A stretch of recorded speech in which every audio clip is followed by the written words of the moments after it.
finally got to the airport, yeah? Yeah, it's been a long day. Oh gosh. Trying to So remember the things that I'm trying not to forget, and then remembering the things that I'm also forgetting.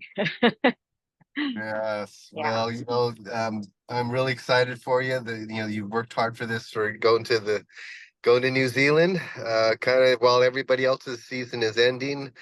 You're just this is kind of the final goal that you want to do to complete your season.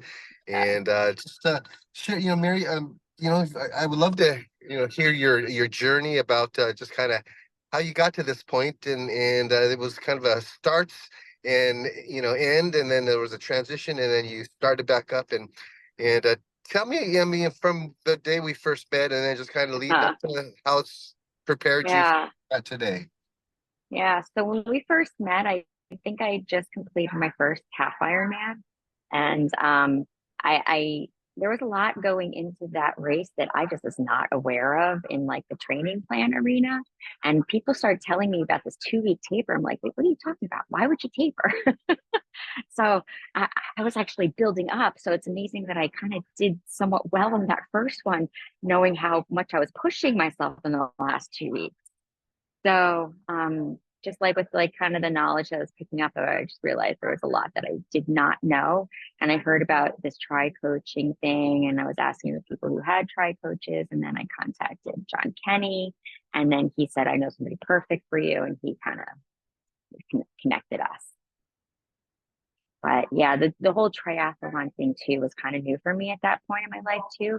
Like that year that I went to the Ironman, that was the same year I kind of started getting back into triathlons after a 15-year hiatus. Mm. Okay, and then what was it like for you, with having a coach, and then how did having a Yeah. coach help you? Um, so, oh, yeah. I mean, during that phase, what I really need was a training plan. And I really needed someone to kind of like have just set me up with some accountability because my life was pretty hectic being a mom. Also, like my primary sport at the time was competitive sailing.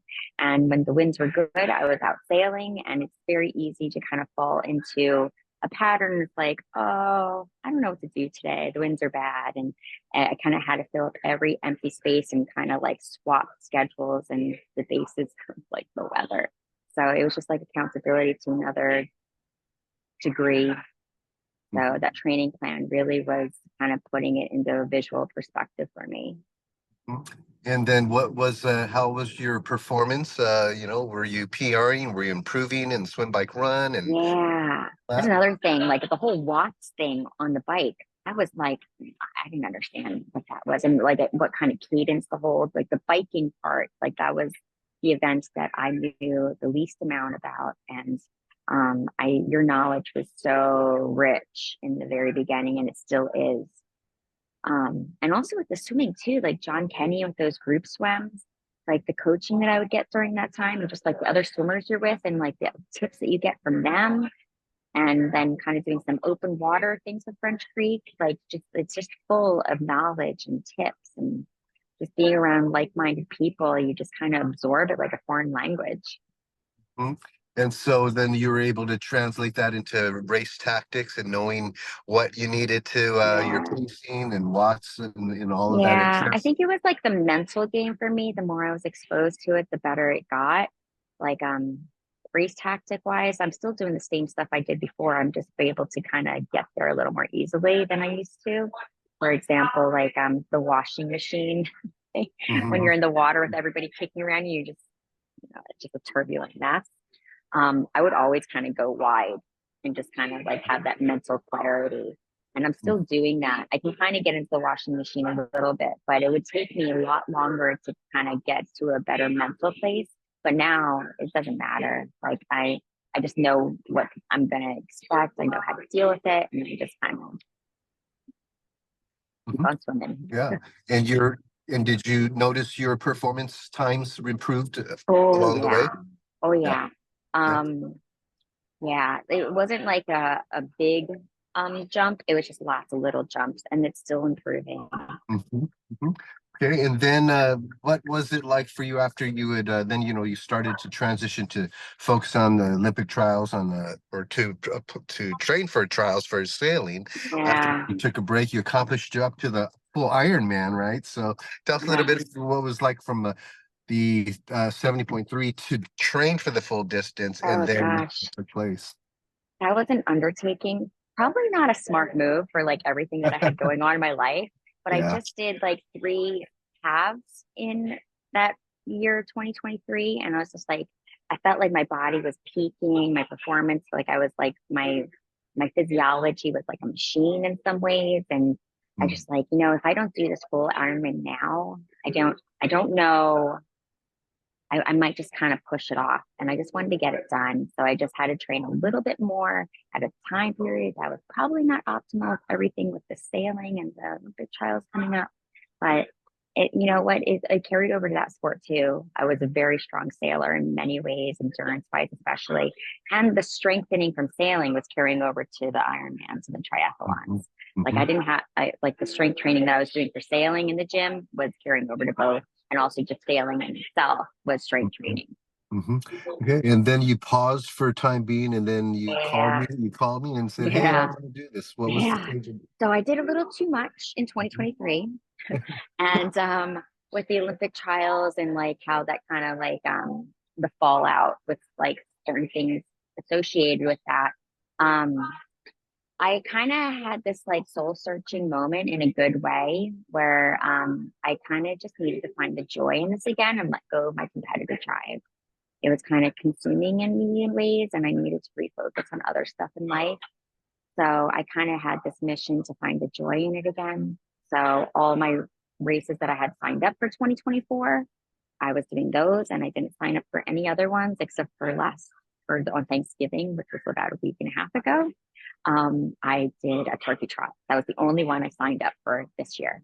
Mhm. So I did Boston, I did the Love Run, and I'm doing this one this Yeah, Saturday tonight. and so contacted me to Yeah, you just to right. do this. So, right. And I was indecisive about doing this Ironman with this whole like finding the joy in it again. And yes, I did the roll down, I took the slot, I had to pay for it, registration. But the plane tickets, the transportation of the bike, and the lodging was also overwhelming toward in a time where I'm trying to find the joy in it again. So I Mm, was just kind of like allowing that registration fee to like, lost money. And mhm, then around August, I think it was, where I was like, you know what? If I'm gonna do it, I gotta make that decision now. And I kept on getting those emails where they give you this time period to say, like, take your and then that time period would go and get like another email, and the time period gets extended. It's like they were just baiting me. So I was like, okay, all right. And then one of my friends from Country Running, he got in from the Happy Valley one. So when I knew he was going, it was just like it was a little bit more like, okay, it'll be yeah, nice to like know somebody there, and it'll be a rewarding experience in another way. yeah, So I just kind of made that decision in August to do it. And I knew I needed like that motivation, that training plan, and you putting that fire under my butt. And you saw in like the like pretty much the whole time that I was yeah, connected with you or yeah. contacted you. I was not very compliant. Sorry, I was I Yeah, trying to find the joy in again. yeah, yeah. Well, Mind, I body, saw that. spirit. Yep, and I saw that dynamic, and it was trying to find that, the Yeah, why and keep it, it's all about how yeah, can we work with where right, you're at because your performance was not as high peaked as it right. was, a I year ago, know. but said what we have, how can we get there Yeah. so you're gonna enjoy it, Yeah. right? You were Yeah. asking the right questions each week. You were like, how can I support you? And where do you need like the motivation, the accountability, and how do you think you'll be able to find that? And what's going on in your life? It wasn't just like the physical challenges. Like you were there with mental, emotional, spiritual. And I appreciate all that. And then when my training started to target the more soulful approach, I think at first were like, I don't know. And then I think like when like but I know you're a very spiritually and structurally religious person, so I know like you're like rolling with it. But I think when it was actually like the numbers were starting to get better, it's like, okay, all right, let's go with this. Yeah, you're Uh, pushing some more watts. What's I going know. on, Mary? Yeah, Look I at you. know. And that's another thing too, like the whole cadence thing. Like when Yeah, I was doing that Zoom on the bike with you, you could see like my cadence was not as high as yeah, it should be. And I had no idea because it's been so long since I did a race. That's like something that would calibrate for me in a race. But yeah. I've just been living in the basement. So when you kind of like pointed that out, that's when my wattage started coming up again, where it, like my perceived exertion was matching my heart rate again. It was Yeah, just yeah. like you'd think these would be like intuitive, but they were not. So like I really needed a coach. Mhm. Yeah. Yeah. And it's that Oh, second set of eyes, and it's just some yeah. also it's physiology in that, and Yeah. and it all came together. Yeah, Endurance, yeah, yeah, heart. Don't work the yeah, legs. yeah, Use the yeah, cardiovascular. It makes sense, but I yes, don't yes, know. yeah. Yeah. And so now here you are, you're ready to, pretty soon go and get on board to head to New Zealand. Do you feel Yeah. mentally prepared and I feel yeah, like I do. I feel like Murphy's Law of breathing down my back a little bit. So the anxiety's there, like something's gonna go wrong. But but I do actually like it really started clicking in the last couple of weeks, especially. Like I feel strong like bull. yeah, yeah, Like like you're kind of like a bull in a cage where like you just want to get out of the cage. And but I'm only allowed tapered. to do so much. And Yeah. I was kind of bad with this first week of taper. I was like, I'm gonna say I was tapering into the taper. But with the traveling coming up, I just kind of and my bike getting in the suitcase, I kind of like just front loaded the week. And I did a Yeah. pretty long run today. But it just felt so good. I could have gone further. I could have gone longer. I was good. I was a good. Yes, gosh.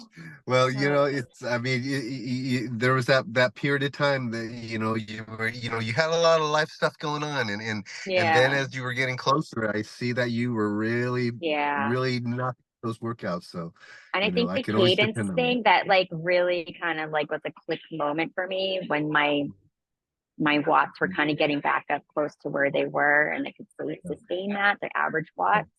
That yeah, was kind of giving me some glimmer of hope that I can like maybe do think more competitively than make it more of a yeah, race than the ride that I was kind of yeah, thinking of before.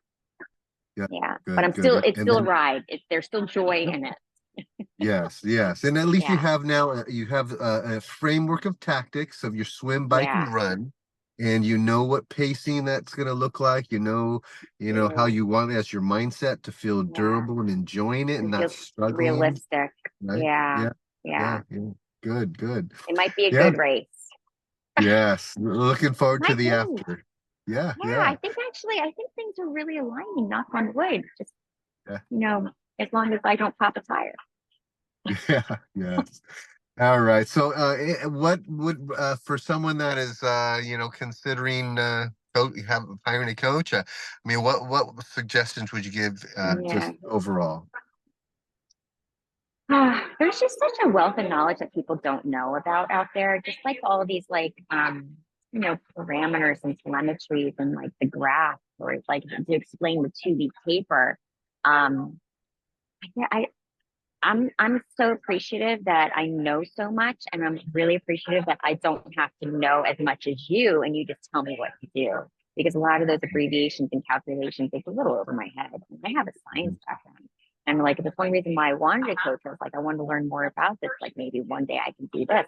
But no offense, like yeah, I don't want to do this. Like I don't want to teach this. Just tell me I'll what just to listen do. to you. Yeah, Yeah, yeah. yeah, yeah, yeah. And Uh, so, we have a physical therapist background, and so you have the yeah. science physiology, you understand the Yeah, body, and you would think I would yeah, want to do this as a job. No, no, I don't know. No, yeah, yeah, no, yeah, with the physical therapy mind too, that can kind of get me into trouble because I overthink things in some ways. Like during that Ironman, that full Ironman, I really thought I mhm, was doing permanent damage to my body at times, and it really slowed me down. It was that mental game where like your body is saying permanent damage, and your soul saying finish line's right there. Your body just goes through this debate and you don't know exactly how you're going to come out of that darkness. Yes. All right. Any last words before you depart? I don't think so. But I finding the joy in it again, finding the I don't know, the peace in it. And I think it has really helped me in this like mind, body, soul approach. And like in I don't know, swimming and running has always been kind of a meditation, and it's actually kind of approaching that on the bike for me to do right now. So I'm really looking forward to going to New Zealand, which I'm calling New Zen land, because these like Yeah. trainings have been more like mindful approaches, like the Zen, like Yeah. inward work, not just like the outer work.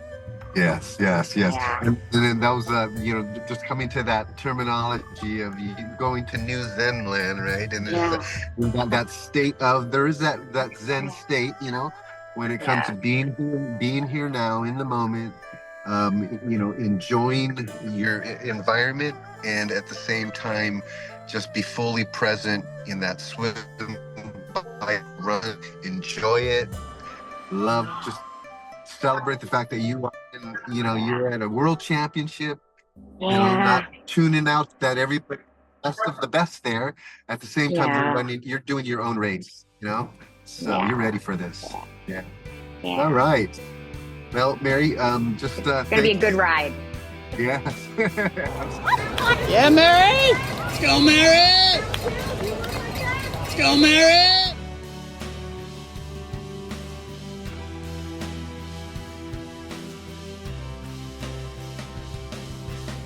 Matanuku, kau ki Matarangi, kau ki te whenua, hei whenua. Mau e kai I te manawa o tau hau, tūana. I arrive with unknown land below me. I arrive with unknown skies above me. You have stolen the heart of the stranger.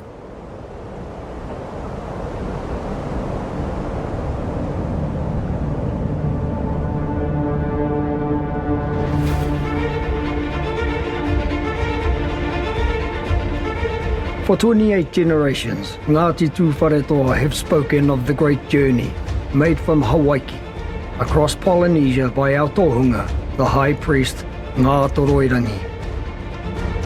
The navigator embarking on a journey across the Pacific aboard the great waka Te Arawa.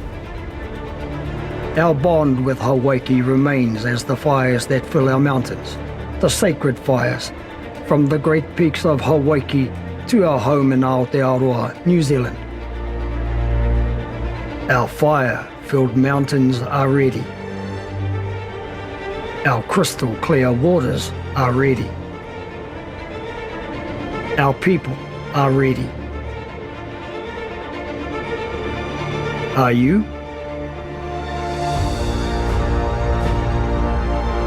For the first time, the Ironman 70.3 World Championship comes to Taupo, Aotearoa, New Zealand, the home of the longest running Ironman outside of Kona, Hawaii. Mauna loa ki Tahiti, tongariro ki tata.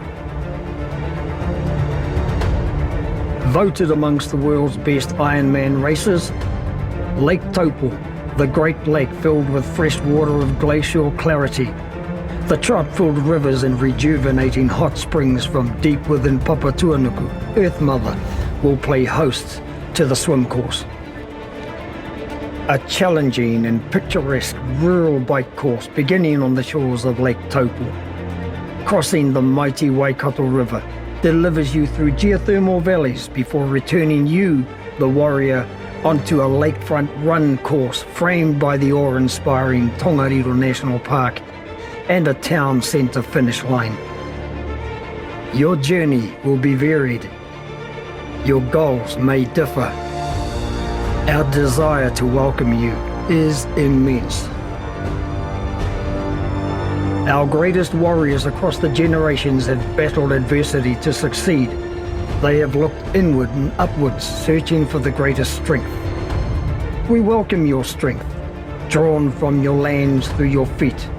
We welcome your waters, like the blood through your veins, to your heartbeat, your rhythm. May the guardians of our mountains keep you safe. May the memory of this experience lie warm in your hearts forever. Nau mai, haere mai. Welcome to Taupo, Aotearoa, New Zealand.